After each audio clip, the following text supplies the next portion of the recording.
Olá pessoal, sou a professora Rosilda Leal. Trago para vocês hoje mais um vídeo de Geografia, segunda etapa da EJA. E hoje a gente vai de a produção açucareira.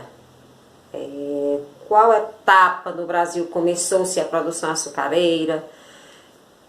Quais pessoas trabalhavam? Como era esse tipo de trabalho? A produção açucareira no Brasil corresponde ao período colonial do século XVI.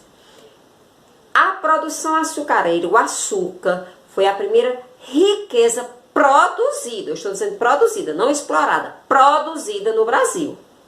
Então, o açúcar, ele começou a ser produzido no Brasil no século XVI, e aí precisou-se de mão de obra, e a mão de obra usada foi mão de obra escrava. Foram dois tipos de mão de obra escravas usada nessa época pelos donos das propriedades, pelos senhores de engenho, que senhores de engenho era o nome denominado para aquelas pessoas que tinham engenhos e que produziam açúcar. E aí, a gente vai para os nossos slides, a gente vai para a nossa explicação de conteúdo. E deixo para você sugestão de pesquisa. Quais os dois tipos de mão de obra escravas usada naquela época, no século XVI, período colonial, na produção açucareira?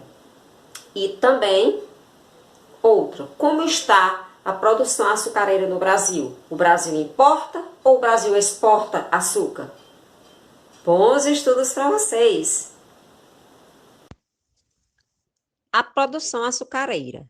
A economia açucareira tinha como base a monocultura, ou seja, o cultivo de um único produto, a produção em grandes propriedades e a utilização de mão de obra escrava.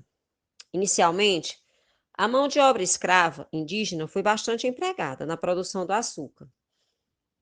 No entanto, foi se tornando escassa devido a fatores como doença, mortes em combates com o colonizador e constantes fugas compreendidas pelos indígenas, que conheciam bem o território.